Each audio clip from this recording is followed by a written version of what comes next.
Welcome, fellow Stardust. Are you ready for a scare? I see you've come back for more. If you're new here, buckle up. And thank you for joining me today. My name is DeRay, aka Rainbow Fright, lover of all things dark, creepy, and weird. Today's review will be on thriller series Yellowjackets.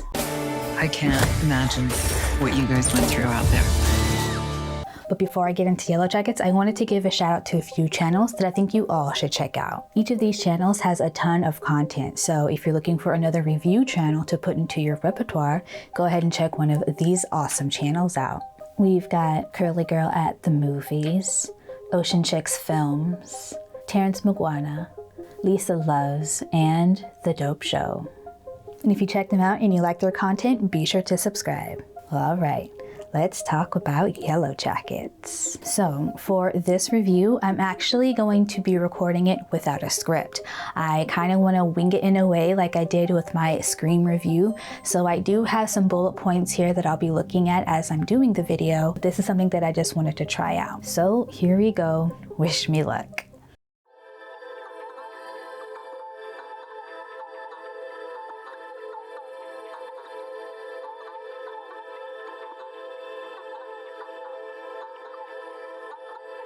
This is my last entry for my Christina Ricci month. The other films that I did were Buffalo 66, Addams Family, and Addams Family Values. Another Christina Ricci thriller film that you should definitely check out is Afterlife, which I also did a review on a few months back. It's been fun covering Christina Ricci films this month and getting to know her a little bit more. She doesn't like to play boring roles. She likes characters to be bad and have something, different and strange about them. Like I mentioned in my review of Buffalo 66, her favorite roles were Layla in Buffalo 66, Dee Dee in The Opposite of Sex, and Wednesday Addams, who were all kind of like bad, sort of dark people. She says Dee Dee from The Opposite of Sex reminds her of her when she was a teenager. So she definitely likes to be naughty, and Misty in Yellowjackets is beyond naughty. So Yellowjackets was inspired by a few different stories, one of them being the true story of the Uruguayan rugby team who flew over the Andes and crashed, and they were stranded and had to resort to cannibalism in 1992. And we also get some Lost vibes where we have a plane crash and a bunch of weird, unexplainable things start to happen. We also have a Lord of the Flies feel to it, which actually was what inspired the creators of the show. Husband and wife Ashley Lyle and Bart Nickerson heard that Warner Brothers was thinking of doing a Lord of the Flies remake with a bunch of women, or girls rather. They heard a lot of skepticism about the ability for women to kind of get to the level that the boys in Lord of the Flies got to. They saw that as a challenge and said, we'll show you just how savage girls can really get out in the wilderness left to their own devices. Story kind of shapeshifts as to what it is from one moment to the next. Is this supernatural, or is this a bunch of stuff that's just happening in the girl's head? And even at the end of the series, we're still kind of left wondering, like, well, is it supernatural or not? Which is why moving into season 2 is going to be really exciting to find out even more answers. So I'll get into this really brief summary, and then I'll talk about each character a little bit more in depth, but I'm not going to get too crazy into detail because there are so many things to talk about.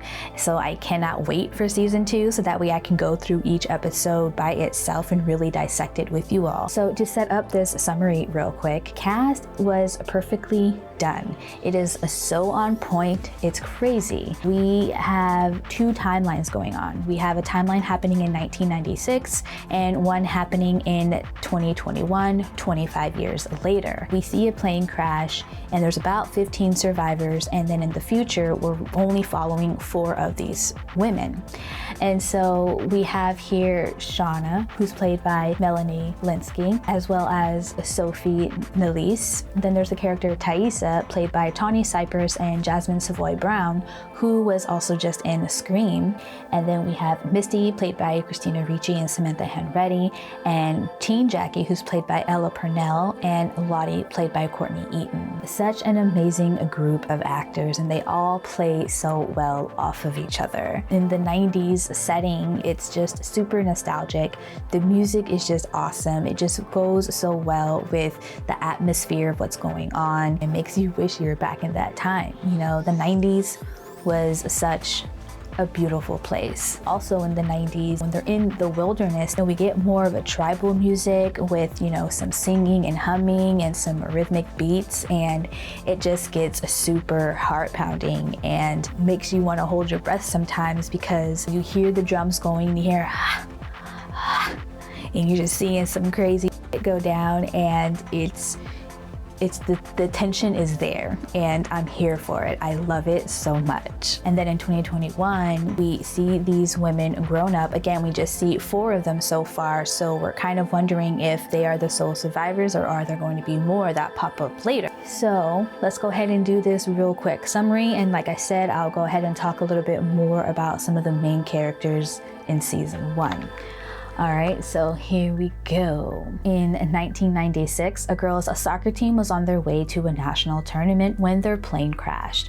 Around 15 people survived the impact, including Coach Ben and 2 coach assistants, brothers Travis and Javi. They were rescued after 19 months in the wilderness. Flash forward to 2021, and we're following 4 of the survivors: Shauna, Natalie, Misty, and Taissa. We're left to wonder if they're the only survivors. Shauna, Misty, and Taissa receive a postcard with a symbol that we saw in the wilderness in the 1996 timeline, and the person who sent it to them is blackmailing them for $50,000, threatening to spill any information they may have about their time in the wilderness. In the 1996 timeline, we see the girls quickly acclimate to their new surroundings, but Jackie has the hardest time adjusting to their new life, which rubs everyone the wrong way, because she chooses to sleep all day instead of pitching in.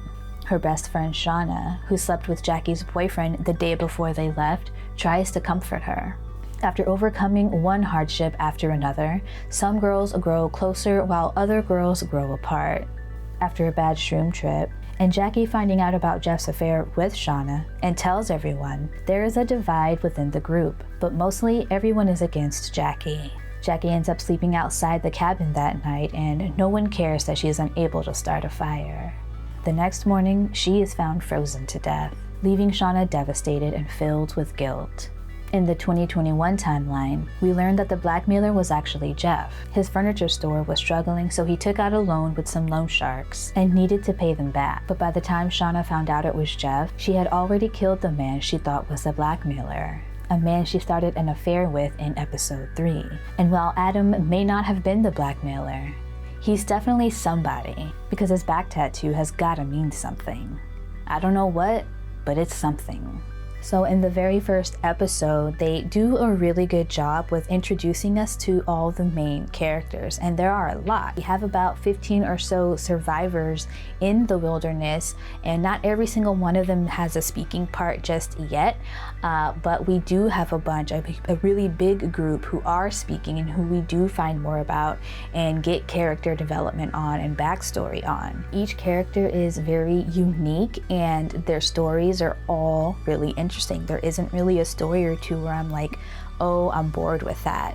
I hear a lot of people saying that they are just interested in only the 1996 story and they're kind of bored with what's going on in 2021, but I don't feel that way. I feel really invested in all the stories from both timelines.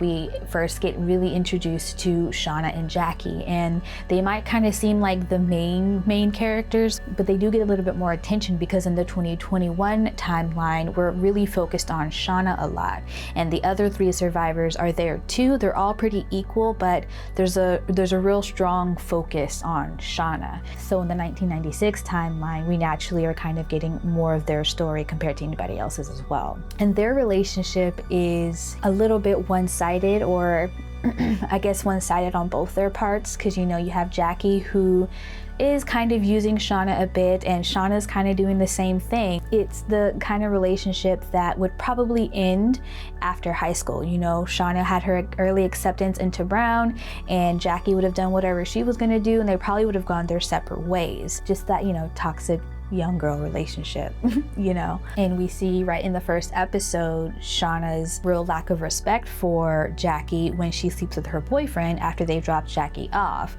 Now, this is after Jackie has dismissed Shauna's curfew and basically said that her curfew is more important than hers, than Shauna's curfew. And so, getting a little bit pissed off about that, she went ahead and slept with Jeff.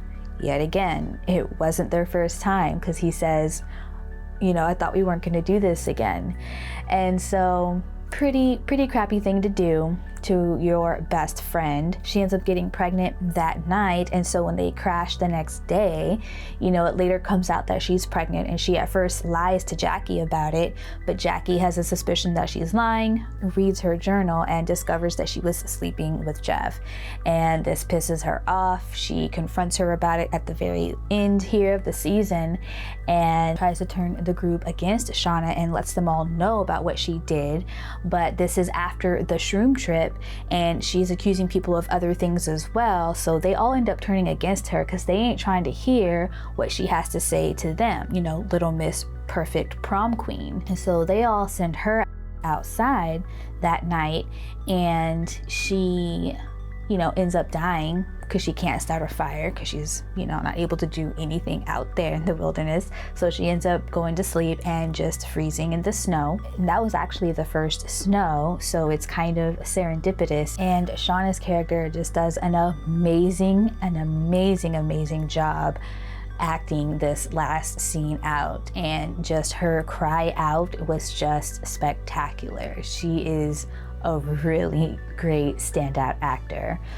They all are, but this devastation was just so well done. And then in 2021, we see Shauna married to Jeff now, and they have a kid and a house together. So you might think, oh, well, it was meant to be anyway. She comes back after being in the wilderness for 19 months, and they come together and have been together this whole time. Okay, but it's obvious that Shauna is just filled with so much guilt. She still talks about Jackie as if she's her best friend to her husband and to Jackie's parents and the world. She has a lot of pain, and she's unable to move forward. She's just straight up traumatized. But with Jeff, her husband, you can just tell he absolutely loves her. He loves her inside and out. And you can also tell that she's just not receiving it. She knows he's there and that he's a nice guy, but she doesn't really trust in or have any real faith in a deep love with him. She's just thinking he's there because he has to be for some reason. But no, he loves this woman. You can just see it right away. And so when Adam comes along, it is just the most annoying thing. Because she feels this guilt, she's also a bit of a masochist, and so this man hitting on her lights a fire in her because she knows that it's wrong, and she's clearly a married woman with her wedding band and minivan. Dude, have you not been called adorable before? Move it along. This whole thing plays out with him, where she starts to have an affair with him because she thinks that Jeff is having an affair with a woman named Bianca, who he got a text from, but she is one of the loan sharks that he ends up blackmailing the other 3 women for. And it's just all a big mess. And with Adam, it almost at times felt like he wasn't real sometimes. When he shows up to the hotel when she's trying to see if Jeff is cheating, I was like, is this guy a ghost or what the hell is he? But he is a real dude. But there just always seemed to be a little bit more to him. So when she thought that he was the blackmailer, it made a lot of sense. But at the end, she finds out that Jeff was the actual blackmailer. And I laugh because I think about the scene where she's telling him that she killed Adam And then he also finds out that there was no book club, and he was almost more upset about the book club not being real than her murdering her lover. And there was just pops of humor throughout the series as well that I just loved, that just made it that much more enjoyable. When the women are getting rid of the body, because Shauna convinces the other women that it was the blackmailer, so that way she could get their help in getting rid of the body, and takes the spotlight off of Jeff so they don't find out that Jeff was the blackmailer. But when they're getting rid of the body, they say, oh, it's only important to get rid of the hands and the head because those are the only real identifiers of a body. But not realizing that Adam has this tattoo on his back that just has some weird looking stuff on it that kind of correlates to the wilderness. You know, we have some mountains, and then the different shapes and things kind of look like the things that we saw in the wilderness, different symbols and things on the trees and stuff.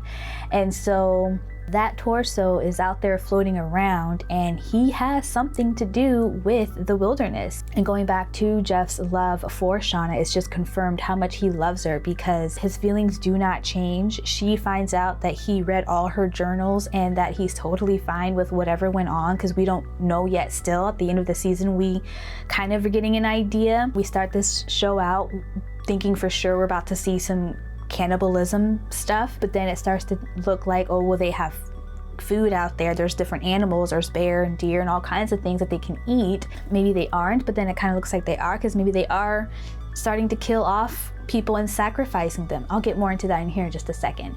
But Adam is dead with a tattoo on his back, and in the next season we're gonna see something go down with that. Like, Adam is more than what these women think that he is. So that's going to come back to bite them. Now, Taissa's character is one that I don't really care for, not in the 96 timeline or in the 2021 timeline. She accidentally breaks this girl's leg, and while I don't think she meant to break it, I do think she was being a little bit too rough and, you know, talking about icing her out and all of that. And then as an adult, I just don't buy her relationship with her lover. I feel like that relationship is super weak and anything could make it break. And she's a politician, you know, running for Senate, and she's just a little bit too uppity and concerned about controlling things and people and all of that, and I just never really connected with her or liked her vibe. And so when we start to see her decline, it's really just fun to see that, you know, because when we jump back and forth from 96 to 21,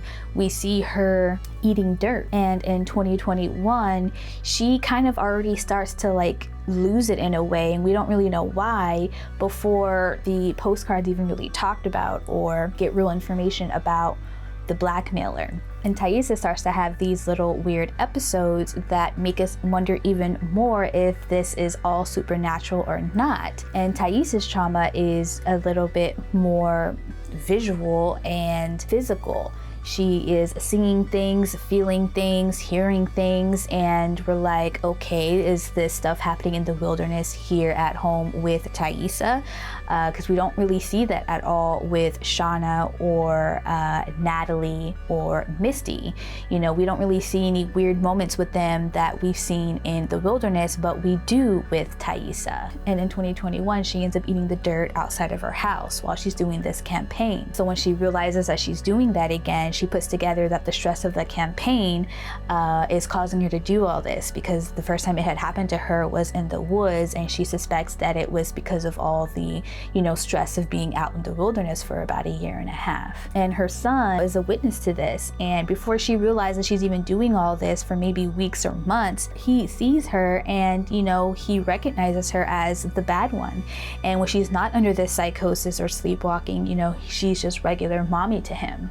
And this poor child doesn't know how to tell his mom that, you know, she's these two different people, and just calls her the woman in the tree. And this poor child is accused of doing things that the bad one did. The campaign going on, her wife Simone end up, you know, having issues, and Simone and Sammy take off. It was clear that Taissa wasn't going to win the Senate race, but in the last episode, she does end up winning.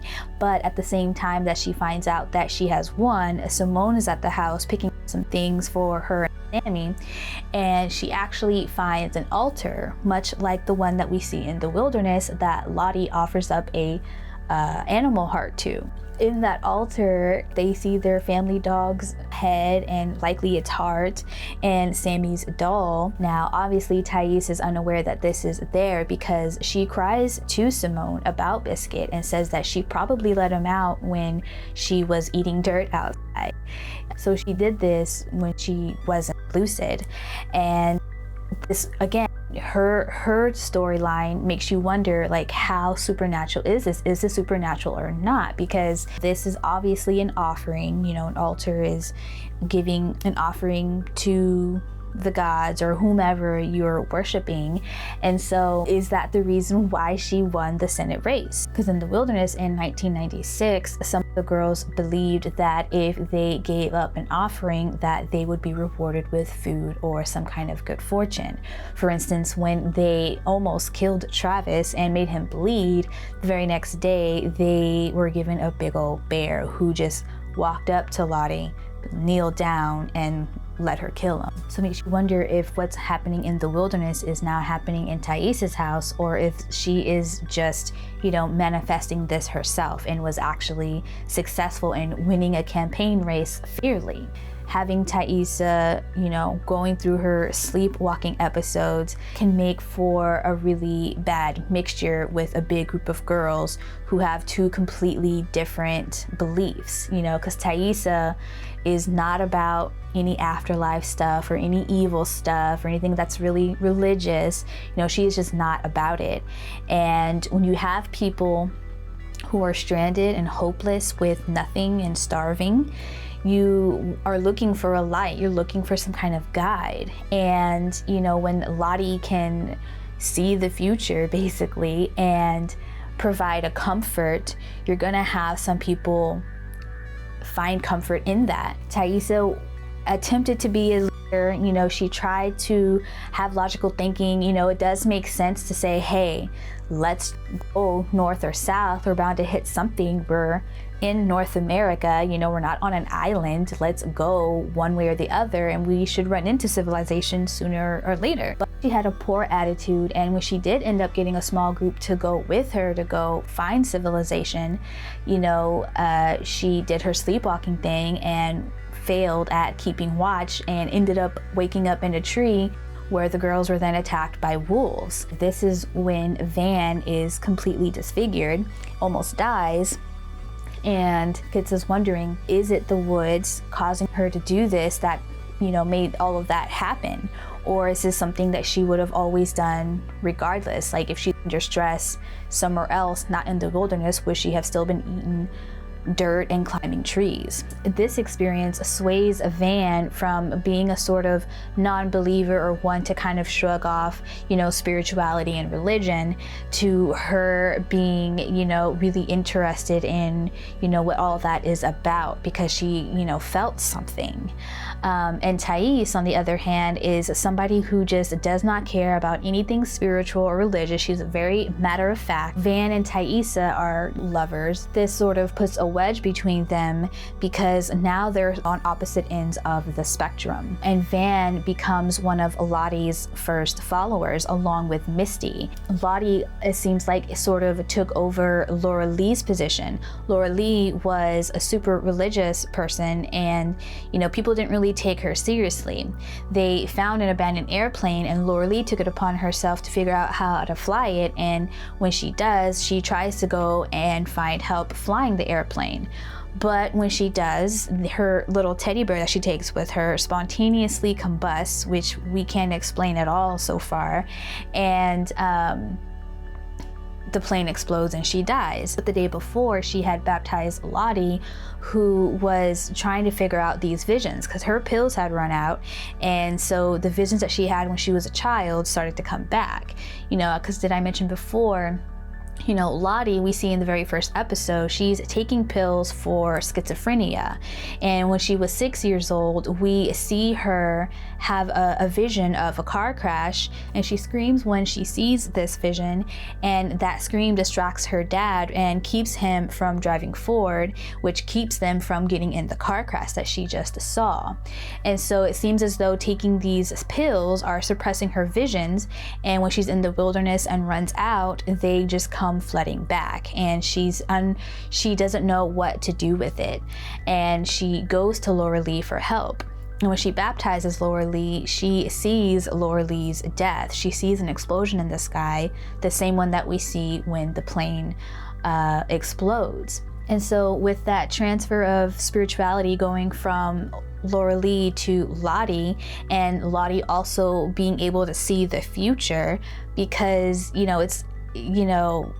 we have this question of, is this all supernatural or not? But what we do know is that Lottie is clairvoyant. She is able to see the future, because the things that she is seeing, we see later down the line, in reality. The other girls are seeing what she saw a day or two or however long ago, because at one point Lottie sees a deer who is shedding its antlers, but when one of the girls comes up to her, she doesn't see it anymore. But when Taissa walks away, Lottie can see that same deer again. And then later on, the rest of the girls see it because Natalie and Travis end up bringing it back to the campsite. So the girl can see the future. That's a fact. Whether she has supernatural powers or is becoming one with the wilderness is still to be seen. So along with Van, another one of Lottie's followers is Misty. Misty is a bit of a sociopath. We see her nice and bubbly and happy at the beginning of the first episode, as a kid, but then at the end of that episode, we see her being really ugly to an elderly person at an old folks home. And it's just like, okay, what happened between high school and then to make you this way? But then, as we get into season 2 and season 3, or episode 2 and episode 3, we see that she's just been a sociopath pretty much her whole life. And we do see her getting teased in middle school in 1992 in one scene, but not enough to make a person do the things that she does in high school. Because she's overlooked and underappreciated by her peers, when she hears them giving her praises in the woods, she decides she's going to destroy the transmitter, the airplane transmitter, so they can't be rescued. That way she could stay in the wilderness with all these people who are gonna, give her all kinds of praise for being able to take care of them. Because when they crash, it's Misty who becomes the instant on-site EMT. She knows how to, sever legs and cauterize, and knows what people need to do in order to make it out there in the wilderness. So when she hears Van tell Laura Lee, that they would be screwed without her, she wants to revel in it, and she wants to stay in that moment forever, and destroys the dang transmitter. Coach Ben is on crutches because he's lost his leg, and we see them walking opposite directions, and she's apparently in love with Ben, who's gay, but he tries to keep her at bay and tries to satisfy her with his little lies here and there. But this is the man that she feels like she's gonna be with in the wilderness, right? And one day they're walking separate ways and she kicks his crutch, and it's like, what? And that was likely to basically reinforce that she's needed. He's fallen and she's right there to take care of him, to kind of, sort of make him feel like she's there for him and always will be there for him. Just sociopathic things, And so, yeah, with adult Misty, we don't see or recognize so much trauma, because she seems just like the exact same person from 1996. Whereas with Shauna, Taissa, and Natalie, we can see clear signs of trauma. But Misty is just living her life, I feel like, as she would if she hadn't gone through what she had gone through in 1996 for those 19 months, which makes Misty really, really fun to watch. She ends up kidnapping a woman named Jessica Roberts, who claims to be a reporter, who we find out was hired by Taissa because she was trying to, protect her campaign and make sure all the women kept their mouths shut. So Misty, after seeing Jessica spy on them, takes it upon herself to kidnap her. And she puts her in her basement, ties her up, and keeps her there captive, and it's all just a little too easy for her. This space looks like it's been used to hold people captive before. We get real Misery vibes because, you know, Misty is just really chipper. She knows exactly what to say and exactly what to do. She loses it from time to time. It's just perfect. Misty is just perfect. Back then, when all that went down with Travis and the shrooms and everything, she knew that she was no longer needed as she was in the beginning. Everybody has become really self-sufficient and they've learned the ways of the wilderness, and now she is just looking for something to be a part of, like she always has since, you know, she was younger. Now let's take a look at Natalie's timeline. Her story is really sad. She grew up poor and had an abusive father and a really lazy mother who still loved her abusive husband. And one day when her best friend Kevin was at the house when he wasn't supposed to be, her father comes home and starts abusing the both of them. You know, she threatens to shoot him as he's beating the mother, and, you know, she left the safety on and he teases her about it, flipping it off and on, just mocking her, and he walks out the door. Well, she yells back at him, and because his ego is so big, he didn't want to allow that, turns around to react to it and accidentally shoots himself with his own rifle, you know, blowing his head right off.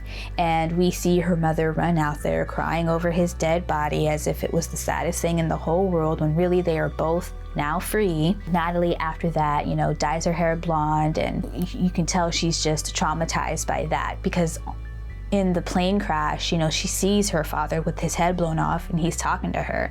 And when we see this image, we assume that she had killed him on purpose. And so when we see her raise the gun to him, we know, oh, this is it. This is where she killed her father. But they switch it up and he takes the gun from her and he does it to himself. I just love that little twist. It was a fun little psych out. Then when Natalie gets to the woods, she's determined to be able to know how to use a rifle and be one of the hunters. So she and Travis become the hunters for the group.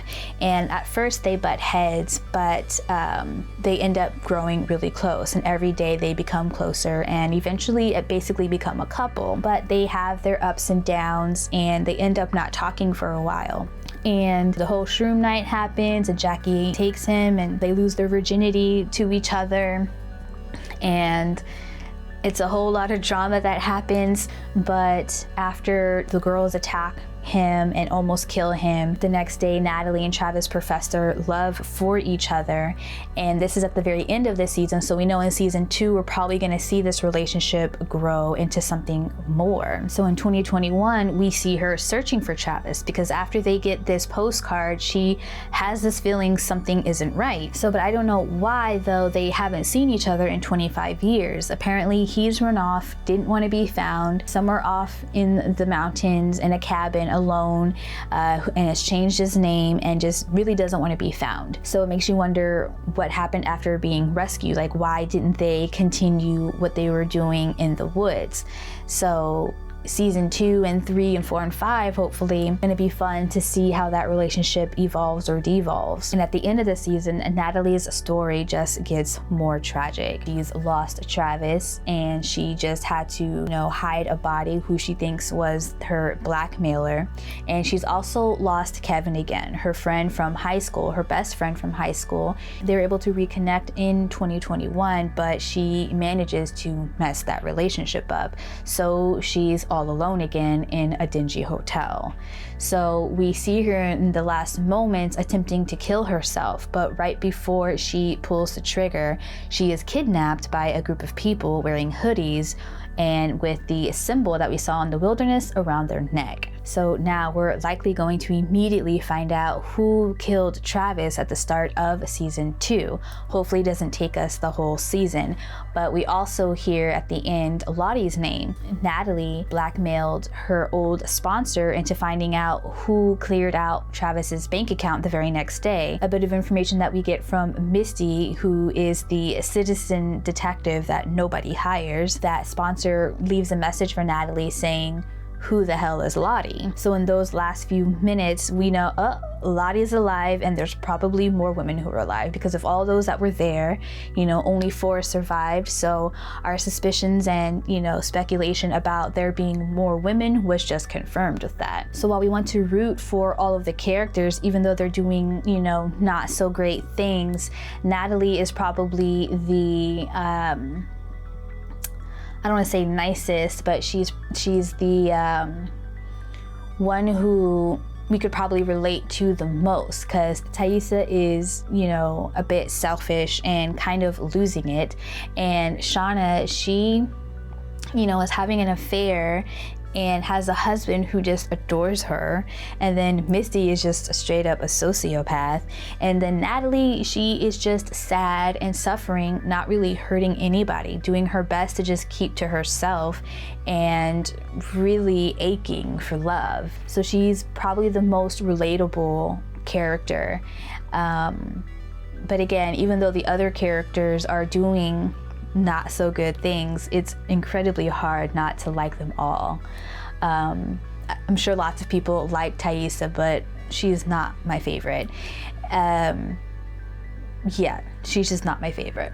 While we still go back and forth with whether or not all this is supernatural or just all psychological, we're also trying to figure out if we're gonna get to any, cannibalism stuff, because so far they're able to hunt and find all their food, and we never really see anybody die or get killed and have them get eaten up by the rest of the girls. But at the very beginning of the series, in the very first episode, we see a girl who we can't identify. Even after watching 10 episodes, we don't know who this girl is.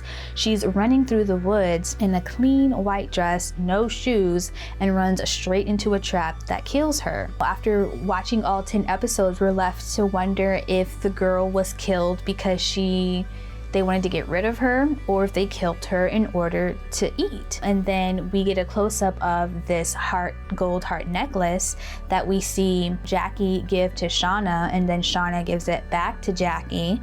And this whole time we're wondering, is it going to be one of them? But it turns out after everything that it's neither one of them. So who was the third person or fourth or fifth person who got this necklace and is now dead in this trap? Why is this trap here? Why didn't this girl know that the trap was here? So that leads you to think, after finding out about Lottie being alive again, that there are 2 separate groups. One led by Lottie and one led by possibly Taissa or whomever. So while we did get some answers in episode 10, we did get some new questions, and I was very satisfied with all the things that were answered, because it left us craving more, but still gave us some closure on some things. But with the first episode, I'm really glad that the plane crash happened then, and that they didn't drag it out 2, 3, 4 episodes. I really didn't want to hang out in high school for too long. We got to the wilderness basically in episode 1, so I was really happy about that. A scene that really pushes you into thinking that this is more supernatural is when they do their seance in the attic. Lottie, who seems like she's possessed, busts her head in the window and starts speaking perfect French when Jackie, who's in her French class, says that she sucks at French. This is enough to freak out anybody, and to have you think that there are spirits, still lingering in that area, in the cabin or in the woods. And this man is likely who we see in Jackie's death dream. In the last episode, Jackie dies in her sleep outside, and right before she dies, she has this dream that, Shauna apologizes and brings her into the cabin, and everybody is saying how much they love her, but she notices that Laura Lee's there, and she's supposed to be dead. And then we also see a figure in the back who nobody recognizes, but we can only put together that it's likely the guy that they found in the attic. And he says something like, you belong here. I don't know why I didn't write that part down, but he says something to the effect of like, it's not so bad, you're here, this is basically your fate in a sense. And so then we're like, dang, it really is gonna be supernatural, I guess. But she could have just thought that up too. But there is this sense that the woods are alive, and there's just been this idea from the beginning that they are keeping the girls there. So yeah, this show is just doing a really good job with blurring these lines and not giving it to us one way or the other on whether or not this is supernatural. And I'm just having a fun time bouncing back and forth and discovering, you know, all the things that we're discovering along the way. The pacing is great, the music is amazing, the actors are just captivating, the writing is just so good. I don't always like it when there's two timelines going on at the same time if it isn't done right, but the way they bounce back and forth and explain one thing or go back in time with another is just perfectly done. So I'm super excited to do episodic reviews in November or December when season 2 is released. That way we can talk about what we think might happen, you know, our predictions, and analyze each episode, you know, week to week.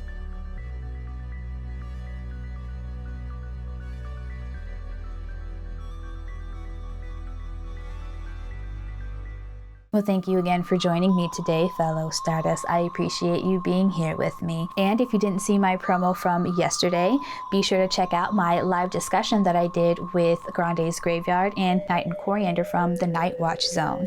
I'll leave the link right up here, and I'll leave it down below. In that discussion, we just talked about all things horror. We each had 2 topics to bring up, and we just sat around and talked about it. So if that interests you, head over to Grande's page and check that out. And next week, I'll be back with some more videos. So, if you haven't already, go ahead and hop on the Rainbow Fright Freight Train and hit that subscribe button along with the notification bell. That way you'll get notified every Thursday and Friday when I upload a new video. I hope I see you next time. Peace.